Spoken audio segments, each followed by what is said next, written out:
سن لو نعرہ غفران دا، مرزا جیلمی حرام دا، مرزا جیلمی جو خنزیر ممبر پہ بیٹھ کے اپنی اکیڈمی میں یہ کہے کہ نبی تو اپنا پیشاب نہیں روک سکتے، اپنے ایمان سے بتاؤ یہ مصطفیٰ کی توہین ہے کہ نہیں؟ آپ میں سے کوئی بندہ شوگر کا مریض ہو یا مثانہ کی کمزوری کا مریض ہو، بار بار وہ پیشاب کے لیے جائے تو بڑی مجلس میں بندہ اس کے لیے کہہ دے تو اپنا پیشاب ہی نہیں روک سکتا، تو کیسے ہیں؟ اس کی انسلٹ ہے کہ نہیں ہے؟ اے جیڑا میرے نبی دا عاشق ہے نا وہ بولے باقی جتیاں چاہے تو نکل دا ہوئے، سن لو نعرہ غفران دا، مرزا جیلمی حرام دا۔ میں نے ایک عالم کی ویڈیو میں آپ پر گستاخی کا الزام لگا ہوا دیکھا جس میں آپ نے کہا کہ نبی علیہ السلام تو اپنا پیشاب بھی نہیں روک سکتے۔ میں نے کہیں کسی ویڈیو میں نہیں کہا، یہ علماء اپنی طرف سے ایک جملہ بنا کے میری طرف منسوب کرتے ہیں اور پھر اس کے ساتھ پھر ایڈ کرتے ہیں یہ نبی کو تانا دے رہا ہے۔ یہ تو بات ہی کچھ اور ہوئی تھی، میں نے یہ بات کی تھی، اس پہ میری ویڈیو ریکارڈ ہو چکی ہوئی ہے 1.5 گھنٹے کی، اس پہ نہیں صرف پوری ایک ڈاکٹرن پہ جو میں نے نبیوں والی توحید بیان کی ہے۔ ابھی تو میں بابوں کے حوالے سے توحید ڈسکس کر رہا تھا نا، میں نے قرآن سے اب نبیوں والی توحید بیان کی ہے کہ جب نبیوں کو اللہ کے مقابلے پہ کھڑا کیا جائے گا پھر انبیاء کرام کو اللہ تعالیٰ نے قرآن میں کس طریقے سے ایڈریس کیا ہے اپنی توحید کو اسٹیبلش کرنے کے لیے۔ یہ میں بات کر رہا تھا کہ یہ کہتے ہیں جی فلاں بابے نے جو ہے وہ سمندر روکا ہوا ہے، تو میں نے کہا تھا کوئی بڑے سے بڑا بابا ہو یا کوئی پیغمبر ہی کیوں نہ ہو، کوئی شخص اپنا پیشاب بھی نہیں روک سکتا۔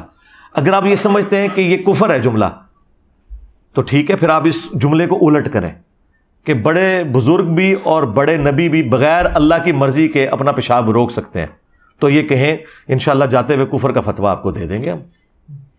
آپ کہیں گے نہیں یہ تو نہیں کہہ سکتے، پھر دوسری بات بالکل درست ہے، یہ بات کسی کانٹیکسٹ میں ہو رہی ہے، اور نبیوں کو نہیں کہا کہ تم اپنا پیشاب نہیں روک سکتے، نبیوں کے ماننے والوں کو کہا کہ ظالموں نبیوں کو خدا نہ بناؤ، کوئی نبی بغیر کھائے پیے زندہ نہیں رہ سکتا، کوئی نبی بغیر نیند کے زندہ نہیں رہ سکتا، کوئی نبی بغیر ٹوائلٹ کے زندہ نہیں رہ سکتا۔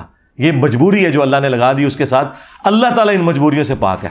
قرآن میں اللہ تعالیٰ پتہ کیا کہتا ہے؟ اللہ ہے جو سب کو کھلاتا ہے اور خود نہیں کھاتا۔ ہاں کیا کہہ رہا ہے اللہ؟ اور پھر عیسیٰ ابن مریم کا نام لے کے کہہ رہا ہے کہ عیسیٰ اور اس کی ماں روٹی کے محتاج تھے۔ تو کیا اللہ تعالیٰ یہ کہہ رہا ہے کہ روٹی افضل ہوگی عیسیٰ سے؟ جاؤ اللہ تے فتویٰ لاؤ، جاؤ جنمش۔ یہ میں اس سوال لکھنے والے کو نہیں کہہ رہا، جس نے آپ کے دماغ میں ڈالا ہے ہاں اس کو کہہ رہا ہوں۔ تو اللہ تعالیٰ کیا یہ کہنا چاہ رہا تھا کہ روٹی کا مقام عیسیٰ سے زیادہ ہے؟ نہیں، اللہ تعالیٰ بتانا چاہ رہا تھا کہ بھئی عیسیٰ اور ماں ان کی روٹی کے محتاج ہیں اور اللہ روٹی کا محتاج نہیں۔ سرکار جب کوئی بندہ روٹی کا محتاج ہوتا ہے تو روٹی کے بعد کیا آتا ہے؟ ٹوائلٹ امپلائڈ ہے۔ اب یہ جملے آپ نے کہیں پہلے سنے نہیں تھی اس لیے آکورڈ لگ رہے ہیں، کوئی مشکل نہیں ہے اس کو سمجھنا۔ اس کی وجہ یہ ہے کہ جب فتنہ اٹھتا ہے نا تو پھر اللہ تعالیٰ اپنے بندوں کے ذریعے جملے جاری کرواتا ہے۔ اس کی مثال آپ کو میں بتاؤں، جب حضور کی میت رکھی ہوئی تھی، صحیح بخاری میں آتا ہے،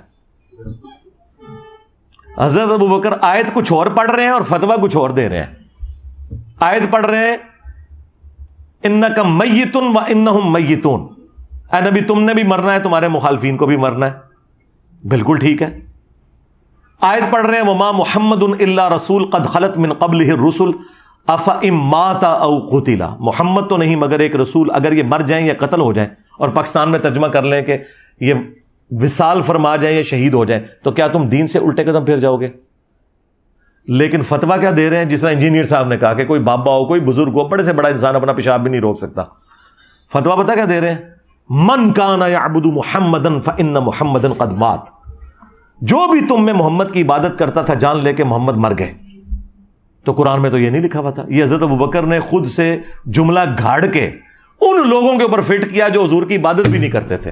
2 جرم ہے اس جملے کے اندر آپ کی ڈاکٹرن میں، میرے مطابق بالکل ٹھیک ہے۔ ایک تو صحابہ نے حضور کی کبھی عبادت ہی نہیں کی ہے، پھر یہ جھوٹا الزام کیوں لگایا جو تم میں محمد کی عبادت کرتا تھا جان لے کے محمد مر گئے؟ کیوں کہا؟ اور نہ ان سے شائبہ تھا کہ وہ یہ کریں۔ یہ بات توحید کو اسٹیبلش کرنے کے لیے، کیونکہ انسانی تاریخ میں سب سے بڑا شرک نبیوں کے نام پہ ہوا ہے، ولیوں کے نام پہ نہیں ہوا۔ اس وقت بھی دنیا میں سب سے بڑا شرک کا جو اڈا قائم کیا ہے وہ نبیوں کے ماننے والوں نے۔ جیزس کرائسٹ کے ماننے والے 2.25 ارب ہیں، ہندو تو 1 ارب بھی نہیں ہے، بت پرست۔ اس وقت بھی پلانٹ ارتھ پہ سب سے بڑا شرک کر رہے ہیں نبیوں کے ماننے والے۔ رسول اللہ نے بھی جیزس کرائسٹ بن جانا تھا اگر حضرت ابوبکر اس وقت وہ جملہ نہ بولتے. اب آپ پوچھیں جملہ آیا کہاں سے؟ جملہ آیا یہاں سے کہ حضرت ابوبکر کو پتا تھا کہ اگر حضور کی وفات کے بعد حضور کی شان میں کسی نے غلو کیا تو نبی علیہ السلام بھی جیزس کرائسٹ بن جائیں گے. اور ان کے سامنے وہ حدیث تھی کہ دیکھنا میری شان کو اس طرح بلند نہ کرنا جس طرح نصارہ نے اپنے پیغمبر کو بڑھا دیا. صحیح بخاری کی حدیث، میں اللہ کا بندہ اور اس کا رسول ہوں. حالانکہ اس میں بھی یہ نہیں تھا کہ جو محمد کی عبادت کرتا ہے وہ جان لے کہ محمد مر چکے. ہاں، یہ تو قرآن میں کہیں نہیں آیا کہ جو عیسیٰ کی عبادت کرتا ہے وہ جان لے عیسیٰ مر چکے. لیکن اس سے سخت جملہ آیا، لقد کفر الذین قالوا ان اللہ هو المسیح ابن مریم. بے شک وہ لوگ کھلا کفر کر رہے ہیں جو یہ کہہ رہے ہیں کہ عیسیٰ ابن مریم ہی اللہ ہے. فَمَن يَمْلِكُ مِنَ اللَّهِ شَيْئًا، بابت شیء کوئی نہیں. ہاں، یہ شیء عربی میں بھی استعمال ہوتا ہے. اللہ کا کوئی کیا بگاڑ لے گا اگر اللہ ارادہ کرے کہ ہلاک کر دے عیسیٰ ابن مریم کو، ان کی ماں کو، وَمَن فِي الْأَرْضِ جَمِيعًا، اور سارے زمین میں جتنے سارے پیغمبر، سارے زمین میں سارے. ہائے ہائے ہائے، کہنے کتنے لکھا ہے؟ لکھے ہے سرکار سورۃ المائدہ آیت نمبر 17. اللہ کا کیا بگاڑ لے گا اگر اللہ عیسیٰ، اس کی ماں اور جتنے زمین میں سارے بابے، سارے پیغمبر، ان کو ہلاک کر دے. کیا سے سخت الفاظ ہیں. اللہ کا کوئی کیا بگاڑ لے گا. اب یہ غصہ نکل رہا ہے کرسچنز کے اوپر. یہ حضرت عیسیٰ کو نہیں میڑا مار رہا اللہ تعالیٰ کہ اللہ تعالیٰ تنو مار دے پھر تو کیا کرے گا عیسیٰ. ایک کولو بنا دے جو جملے. لیکن جب توحید آئے گی سرکار، پھر توحید اسی طرح نہیں. وہ ہمارے استاد مولانا اسحاق صاحب کیا پیارا جملہ پنجابی میں بولتے تھے. وہ کہتے ہیں اوے پائی جدو توحید بیان ہوئے گی تو نبیوں کی گستاخی آپ پہ ہی ہو جائے گی. اچھا، مراد یہ کہ تم جو گستاخی سمجھتے ہو. ہاں، یہ نہیں ہے کہ بھئی گستاخی کرنا ہے. اچھا، یہ بھی جملہ میرا کسی نے آدھا کاٹ کے نا یہ کہا کہ جی نہیں کہنا جی اس کا تو مطلب ہے گستاخی کی جائے، اور لانتی ہو پوری گل نہ چک دے. میں نے کہا تھا تمہارے زوم میں، تم جو قبر پرست ہو تمہارے زوم میں، تم جو بنو امیہ کے عبادت گزار ہو تمہارے زوم میں گستاخی ہو جائے گی، ہمارے زوم میں نہیں ہوگی. ہمارے نزدیک تو حضرت ابوبکر نے یہ جو فرضی جملہ بولا جو نہ قرآن میں تھا نہ حدیث میں تھا، جس طرح انجینئر صاحب فرضی جملے بولتے ہیں، حضرت ابوبکر نے بھی بول دیا کہ جو محمد کی عبادت کرتا ہے جان لے محمد مر چکے. تو حضرت ابوبکر پہ کوئی فتویٰ نہیں لگتا. اور دیکھیں کیسا ڈکا پھر حضرت ابوبکر نے لایا اس ٹائم. ایسا ڈکا لایا کہ میں حدیث بخاری میں کم از کم 4 جگہ حدیث آئی ہے بار بار بیان کر کے. دیکھیں کسی بریلوی کی جرت نہیں ہو رہی. میں نے بریلویوں کو کہا تسی ابوبکر کر دو، ابوبکر کا خطبہ سناؤ. یہ انہوں نے گاٹے فٹ کر دیتا ہے. تو بھائی جب بھی گمراہی آئے گی نا، پھر ابوبکر صدیق کے طرز کے اوپر کوئی ابوبکر کا غلام بھی پیدا ہوگا جو کہے گا تو کہنا ہے عبداللہ شاہ غازی نے سمندر روکیا ہے، اور کوئی بابا اپنا پیشاب بھی نہیں روک سکتا، بابا تے چھڑ دو. کوئی دنیا کا بڑے سے بڑا انسان اپنا پیشاب نہیں روک سکتا. اور یہ قرآن میں لکھا ہے کہ اللہ تعالیٰ کھانے کا محتاج نہیں ہے، وہ خود نہیں کھاتا، سب کو وہ کھلاتا ہے. اور اس سے بڑھ کر عیسیٰ ان کی ماں روٹی کھانے کے محتاج تھے. تو جو روٹی کا محتاج ہو وہ ٹائلٹ کا بھی محتاج ہے، وہ نیند کا بھی محتاج ہے. یہ ساری چیزیں جڑی ہوئی ہیں. آگے ساری کورالریز ہیں. یہ کہتے ہیں نہیں جی روٹی تے لکھے آگے کتے لکھے ہے تے اگے تے سرکار جو کچھ آپ اللہ کے بارے میں کہتے ہو زمین اللہ نے بنائی، چاند اللہ نے بنایا، 50 گلاں گنوا دو، یہ بھی تے قرآن دی کوئی نہیں لکھیاں. اجمالا نہیں لکھا ہوا ہے نا کہ زمین و آسمان میں جو کچھ ہے وہ اللہ نے بنایا. آگے یہ طارق جمیل صاحب خود سے بیان کرتے ہیں نا، تو اسی کو تو شرع کہا جاتا ہے. اور قرآن میں یہ کہاں لکھا ہے سورۃ الاعراف آیت نمبر 188، اے نبی نہ تم اپنے نفع کے مالک ہو نہ نقصان کے مالک ہو. اب نبی کے لیے جو نفع ہیں وہ ذرا گننے شروع کریں. نبی کے لیے نفع ہے آکسیجن، اس کے مالک نبی نہیں ہو سکتے. اور یہ اگر ہمارے نبی ہیں تو باقی نبی تو پھر آپ چھوڑ دیں. اے نبی تم نہ کسی نفع کے مالک ہو اپنی جان کے حق میں. اور یہ بھی نہیں کہا، وہ کہتے ہیں اللہ کہہ سکتا ہے، تسی نہیں کہہ سکتے. سرکار ابوبکر اللہ تے نہیں ہے. ہائے ہائے ہائے ہائے، اللہ کہہ سکتا ہے تسی نہیں کہہ سکتے. اوے میں تو میری داڑھ تھلے آ گیا. حضرت ابوبکر اللہ تے نہیں ہے، نہ حضرت ابوبکر جو ہے وہ رسول اللہ ہے. ظالموں، ابوبکر کوئی اللہ ہے؟ ابوبکر کوئی رسول اللہ ہے جو کہہ رہے من کان یعبد محمدا فإن محمدا قد مات؟ نہیں. تمہارے سارے میں نے وسوسے ختم کر دیے. اسی تو بند گلی میں داخل ہو چکے ہو تم لوگ. کہتے کیا کریے، کتنے سٹیا سانو. پہلے تو کہتے اتنے سٹے سے پانی نہیں ملتا، میں انہوں نے اتنے سٹیا جتنے آکسیجن بھی نہیں مل رہی. آکسیجن بھی بند ہو گئی ہے، حالانکہ آکسیجن تے جیل خانے دے تہ خانے بھی پہنچ جاندی ہے. تو وہ ہم سارے نفع گنوائیں گے. اور وہ سارے نقصان گنوائیں گے. تو وہ ساری کی ساری چیزیں آ جائیں گی. اس میں نیند بھی آئے گی, اس میں کھانا پینا بھی, اس میں ٹوائلٹ بھی آئے گا, اس میں گردوں کا چلنا بھی آئے گا, اس میں دل کا دھڑکنا بھی آئے گا. رسول اللہ بار بار نہیں کہا کرتے تھے قسم ہے اس ذات کی جس کے قبضے قدرت میں میری جان ہے؟ یہ کیوں کہتے تھے؟ تو رسول اللہ کی اپنی جان اپنے قبضے قدرت میں نہیں تھی. اب میں اگر یہ کہوں کہ کوئی نبی جو ہے وہ اپنی جان کا بھی مالک نہیں ہے تو اسی کہہ دو کہ یہ گستاخی کر دیتی ہے. ظالموں تمہیں توحید کسی نے بتائی نہیں ہے. میری بڑی عرصے سے خواہش تھی کہ میں مرنے سے پہلے نبیوں والی توحید بیان کر کے جاؤں جو اللہ تعالیٰ نے نبیوں کو سکھائی ہے, اور نبیوں کی وہ توحید قرآن میں رپورٹ ہوئی ہے. لیکن میں ریلیکٹنٹ رہتا تھا, ہمیشہ بابے بیچ میں ڈالتا ہوتا تھا. کیا زیادہ کوئی چھلانگ مار لی تو میں کہتا تھا یا علی مدد نہ کہو. لیکن اللہ کے فضل سے یہ انہوں نے پروپیگنڈا اکٹھا کیا. میں نے پوری 1.5 گھنٹے کی ایک ویڈیو ریکارڈ کروا دی ہے, بس اس کے حوالے اینڈ پہ پہنچے میں. اگلے ویک وہ ویڈیو آ رہی ہے. انبیاء کے نام پر شرک, شیطانی توحید, شیطانی بابوں کا فتنہ, یہ اس کا ٹائٹل ہے. شیطانی توحید, یہ شیطانی توحید ہے کہ جس میں آپ کو خدا کا تعارف ہی نہ کروایا جائے.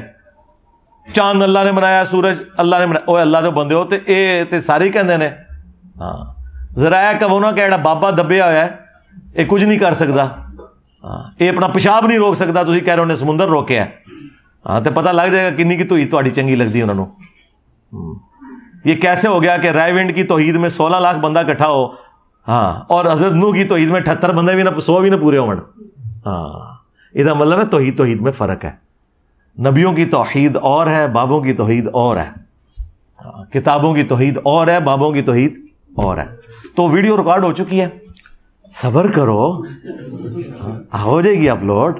سرکار میری زندگی میں درجنوں ایسے واقعات ہیں کہ میرے ساتھیوں نے, میرے فیملی ممبرز نے یہی گمان کیا کہ یہ تو مارا گیا, اور آج میں کہتا ہوں وہ واقعات نہ ہوتے تو آج اللہ تعالیٰ مجھے اس مقام پہ نہ پہنچاتا کہ ان کے 1000 سال میں کوئی بابا نہیں آپ پروڈیوس کر سکتے جس کو اللہ تعالیٰ نے اتنی عزت دی ہو.